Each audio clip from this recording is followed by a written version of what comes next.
Hello, hello, hello, everyone. Lizzabitty here. Some technical difficulties. Seems like we may be back. We're going to get back to our interview and get this thing going. Okay, our interviewee today, or conversationalist today, is BluePhire, who is originally from Jamaica, and he has been to multiple countries on the continent of Mother Alkebulan, and we're going to continue our discussion. So I'll wait for everyone to come on in. Let's get him on. All right. Okay. I hope that I don't hear any static, but you talk. Yeah. Sounds a lot better. There you go. Okay. Sounds a lot better. Anyway, even though we have there's a couple people in the audience, we're going to go ahead and get started to where we left off. My last question to you was, you had been to numerous African nations, but in contrast, as you know, South Africa is the most developed on the continent. So how does that compare to the other countries you have visited on the continent? So what I compare South Africa, or look at South Africa as, and Cape Town specifically, that's where I went. It reminds me of Amsterdam. Really? Straight up. There was nothing there that looked similar to any of the other African countries as a whole. Like when you just land there, get around and go into, you saw some of the finest cars, the buildings, the companies, the infrastructure was great. But when you step outside of the city towards, and take the highways to go towards what they call the shanty towns, that Yes, seem to be put off to the side and bordered by the highways, the tour guides say, even if you break down here, have a flat, don't stop and get out of your car. Drive on the rims till you get to safety.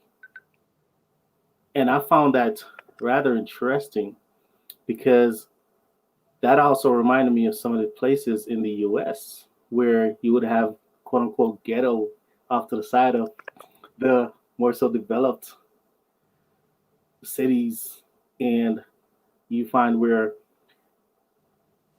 they cater to one subset of people as opposed to another, and that's what it reminded me of. yes, Now, yes. and it seemed like only a set of the people were able to participate in the larger economy of what's, and the infrastructure of what's going on or what's available, and those folks were just cast aside. Cast. But India sounds familiar. Yep. But overall, it wasn't a bad experience. As a tourist, you tend to look for the finer things to partake of when you travel to different countries. But it's unfortunate that it's not safe to go in some of the other areas, which is where you'd want to go and mingle with the locals that you'd want to talk to and chill with, or see how they're living and stuff like that. But it's like a cautionary tale: don't go in that area if you like your life, or it was that much of contrast. Well, I always ask people who've been to multiple countries on the continent, especially if they've been to South Africa, how does that compare for them in terms of culture, how they see the effects of apartheid, etc. Being originally myself from America, but not growing up during the civil rights era, I can see some things, but some things, as let's say, my father could actually see or whatever. So it's interesting as well to have your perspective, not being, being from Jamaica. So just being able to identify all of those things as well. Okay, so we're going to move back over to Ghana, because you said Ghana was like home for you. That's Right. what you said. So can you give us a bit more specifics about that as a Jamaican? So besides feeling a lot safer there, because I made it a point to even go out on the streets 1 o'clock, 2 o'clock in the morning, and just walk around when other people are doing their thing. I felt no threat. I felt like I could move about. The weather was good. The food was great. Just everyday living. I mean, I found places where, they do street side food like we would do in Jamaica.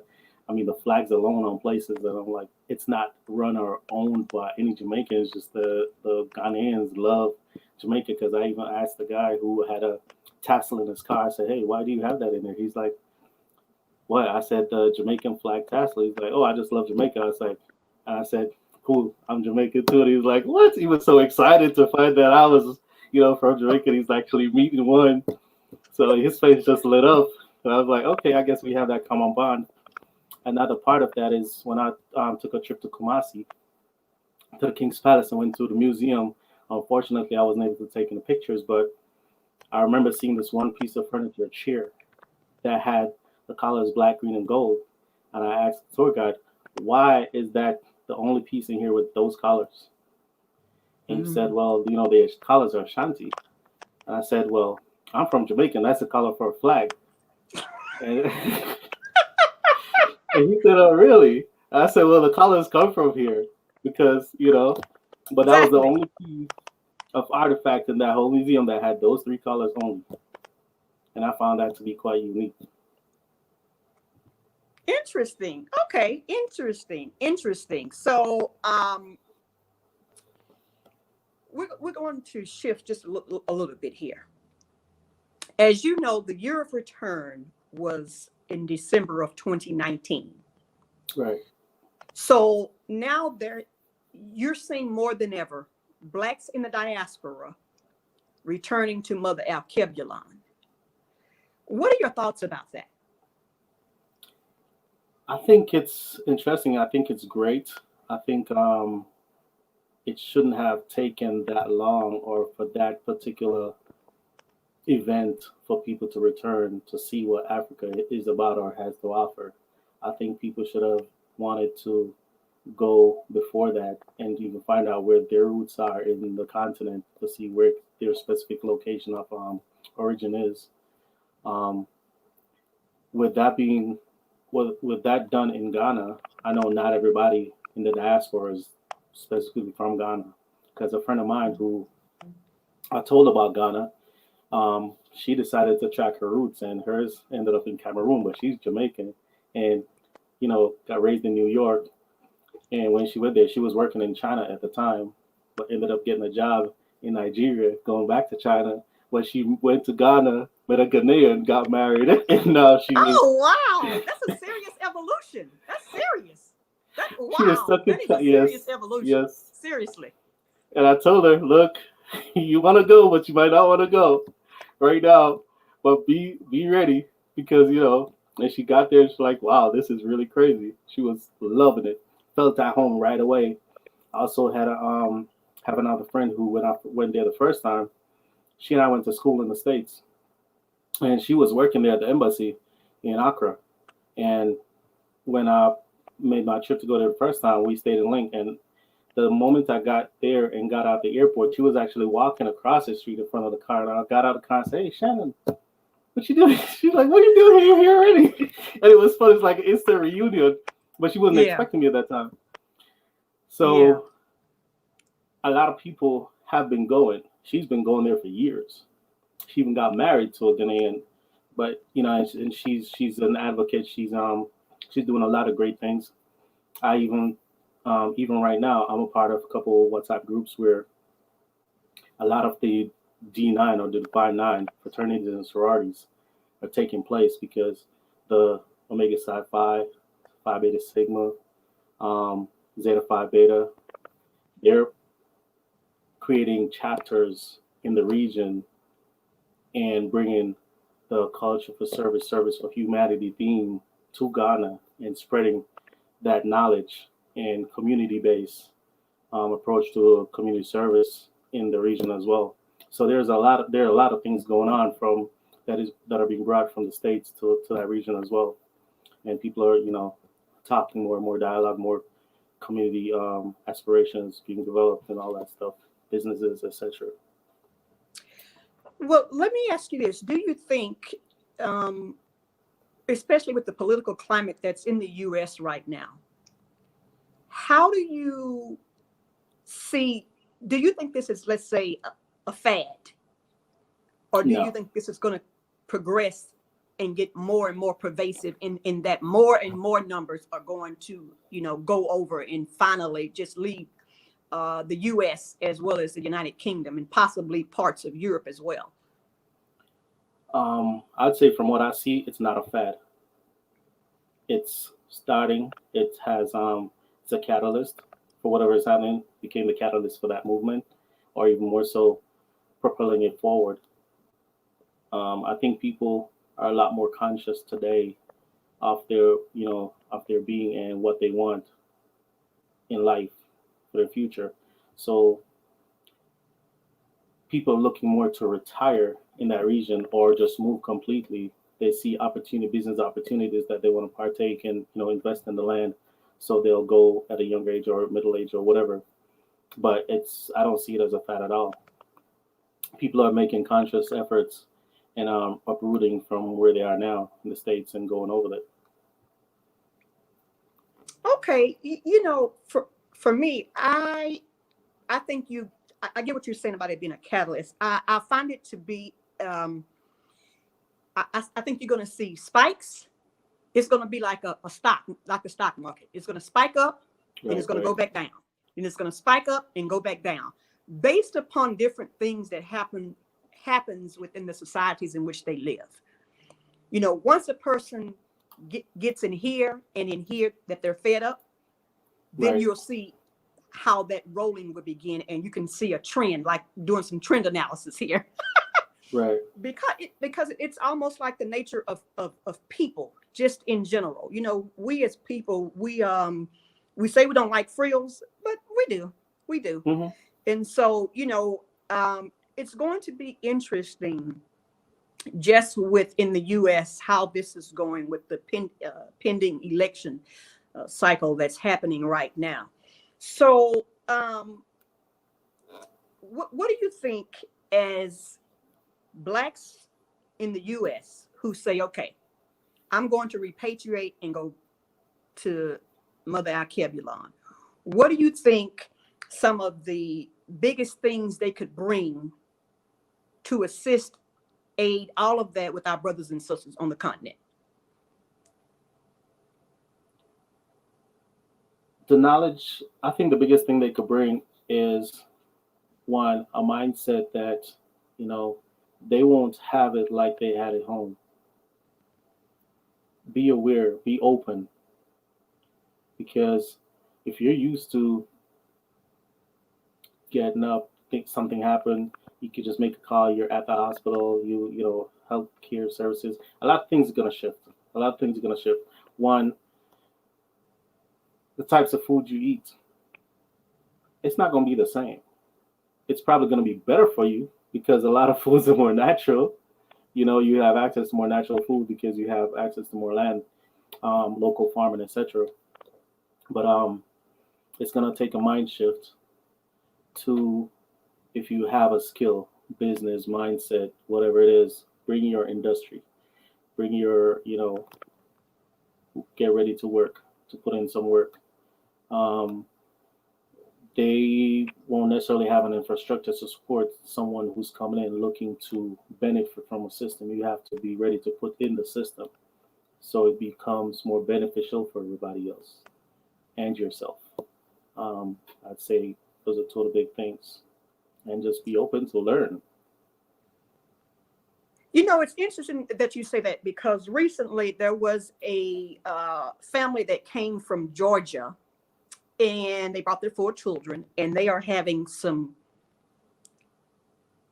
stuff. That's what I'm going to say. They're having some stuff. And it's interesting that you say that in terms of, maybe you're not going to have the same conveniences that you have at home. but you're going to have to be willing to make some changes.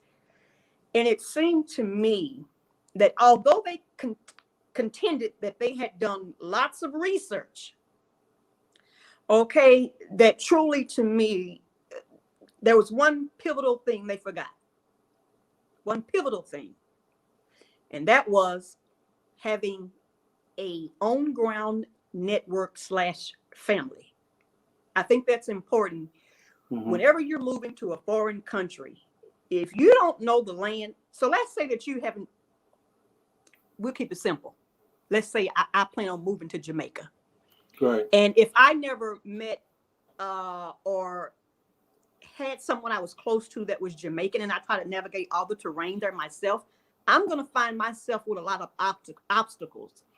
And I think since they did not embed themselves with some indigenous family or indigenous person, this is why they're having stuff right now. Right. Now I know you're not familiar with that. I'm not even saying their channel, name of their channel here, but they're experiencing some things. We can call them growing pains or whatever, but I think that it is important that in navigating all this, a lot of the stuff that we do, we need to be mindful of that. And so you bring about a good part of that in that, because yes, the West, we have a lot of conveniences that we just are not going to have there. And to develop, we have to work together and be a collective.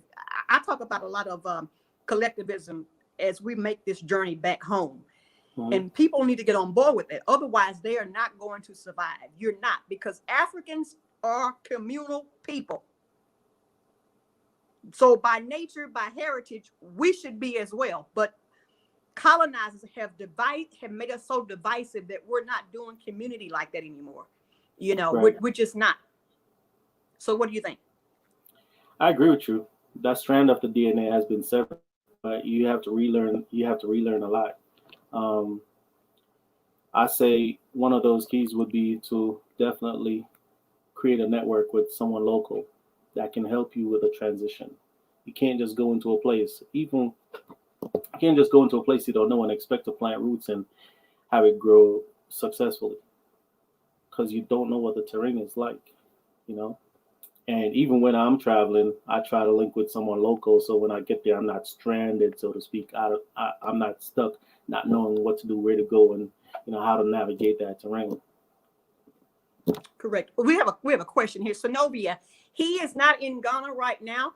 He's merely giving his experiences through all of the different African nations that he has visited. So we're having a candid interview from the perspective of a Jamaican. So I totally, when you also mentioned like about some of the conveniences, as you said, you mentioned things may not be readily available, but they could be healthier for us in terms of the food. Speak a little bit more about that. So I'll put it simply. Growing up in Jamaica, I had mango trees, had an ackee tree, I had oranges in my yard. A bunch of different fruit trees at my disposal. Did I take it for granted? Probably. But coming to the States, all those things I had to go buy, right? And what I used to eat for snacks when I was hungry or I just needed something to munch, and I could go pick a fruit from the tree. In the States, you have to buy that stuff. Now, snacks are not marketed as things that are healthy. It's always packaged, processed foods. And then you see a shift in how, one, your health, because now you're feeding on stuff that's not from the earth or from a tree. You're feeding on stuff that they manufacture and put in a bag or a can for you. And I find that a lot of people choose that path because it's easy. It's easy access to stuff that's cheaper. It's not necessarily healthy for you. But going to a place like Ghana where land is there, they have a lot of fruit trees, they have coconuts on the tree. You don't have to drink canned coconut water. You can eat sugar cane. You don't have to get the raw sugar or the sugar that's processed and put in packages for you to use. Just simple things like that. It could be a health shift. you probably won't even notice that it's doing that to your body. But you can become healthier by just eating the natural foods available to you that you don't necessarily have in the States. Because, you know. So something when you mentioned about processed, as you know, as a whole, on the continent, the bulk of the countries lack what? Processing / manufacturing. So, I always say that technology is a blessing and a curse, and it is. Right, it's a double-edged sword. Because as you begin to move more towards industrialization, people want quickness. And so even if the diasporans leave the respective country and they go onto the continent, as we bring this new talent pool, you're going to find that a lot of it at some point it's going to become convoluted in that technology space. Now, I may be dead and gone when it begins to take hold, but you know what I'm getting at. So yes, we bring in the processing and the manufacturing, but at some point there's going to be a shift in getting away from the naturalism in terms of that, and then it's possible that we could end up where we are in all of these Western societies. What do you think about that? That's true, because a lot of the people that will be going, they'll be bringing the same mindset that they have now. They won't necessarily change to adapt to mindset that's already there. There you go. And that's where you find that will come in. So the conveniences that they had, they'll want to create the same access to different types of things, whether it be food or services and all that stuff. They'll want to bring the same, and if it's not available, so you'll find that shift as well. But it's more so knowing that, look, you're going from a place where you don't necessarily have, like, especially if you're in the north, where it snows, cold winters, you can't plant anything. Now you go into a place that's more tropical, where you have some land in your yard or outside, and you could do gardens, plant your own food, and so a lot of people never learned how to cook either, so they can't sustain themselves unless they go to a shop to buy something, and make a quick meal. Okay. So yeah, that shift is going to be there. That, like you said, because they're going to bring that mindset. But see, I think we're going to have to do some deprogramming. Just because we know for ourselves that just because folks have our skin color, you already know what time it is. Okay. Right. Don't let me get on my soapbox, because I can go in real hard.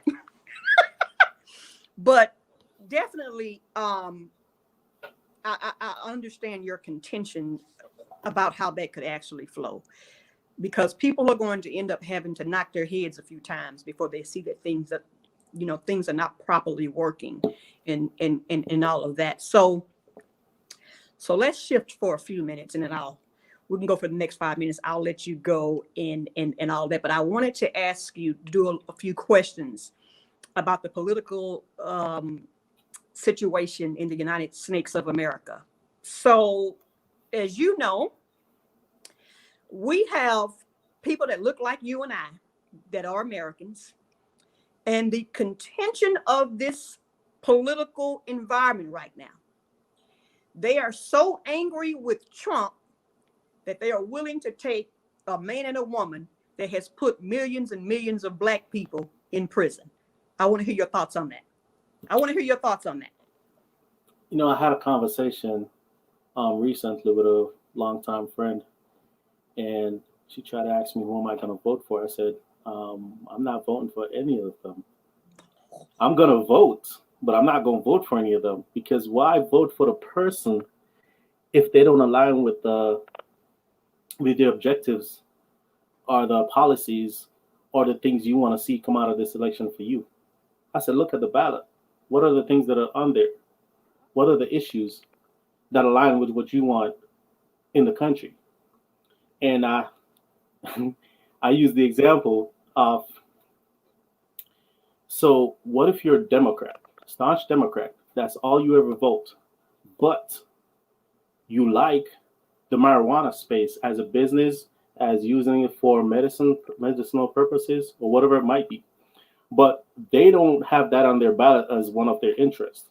You want it to be open so it's legal, federally legalized across the board, but they're against it.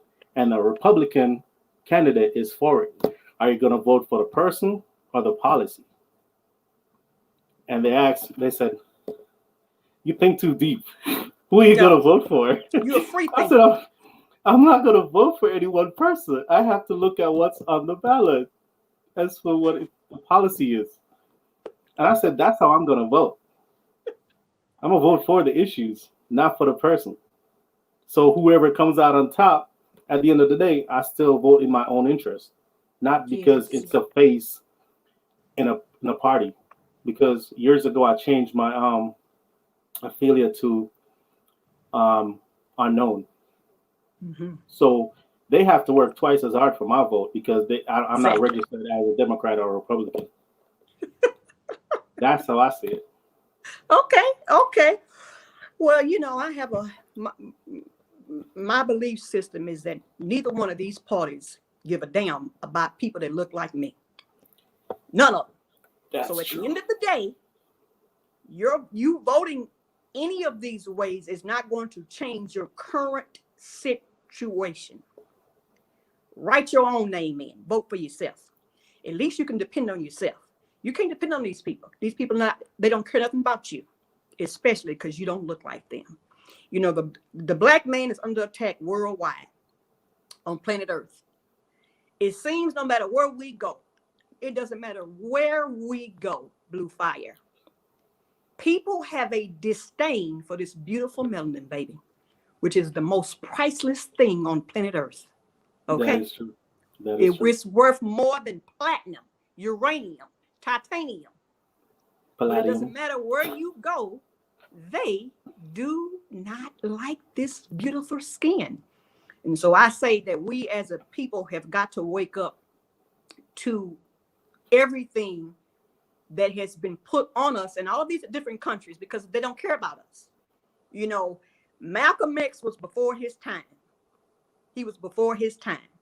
But everything that this man has ever said, it is more prevalent now than ever. It is. It is. And the people who are older than you and I, it seems like they have forgotten about this man because they are so focused on what we call identity politics. And that foolishness is what's going to keep us behind. And, as we begin to make our way from the Western societies moving back to where we belong with Mother Alkebulan, we will see that this is not for everyone. You could always have some COON essence. Always. They are always lurking. Okay, but it's how we deal with them. I mean, Haiti, revolution. Show us how we deal with them. However, if you don't know your history, you go and search it for yourself. I won't tell you about that. But I just wanted to hear your spill about that just because of what's going on with us leaving as well. So I won't take up any more of your time. Any last words for our watchers? Well, I just want to say thank you for the opportunity to speak about my journey across the continent and, bringing more light to what you're trying to do. It was a great interview. And I thank you for that. Oh, well, thank you. Hope everyone watching enjoyed make a it. part 1 and part 2 because, as you know, the first one, it did its business and all of that. So everyone out there, hello, Savvy Entrepreneur, Blind God, his wife, Yoli, XDMC, Limblig, Sherry, Synovia. I want to thank you all for watching, and to our replay viewers, please remember to hit the description box for the Black-owned businesses and support the young man in Ghana who is building his own car. We appreciate you. Thank you for BluePhire for joining us and giving us a Jamaican perspective on all things Mother Alkebulan. So I'm going to take us out with our exit, our outro, and you have a good one. Thank you. Take care. Thank you.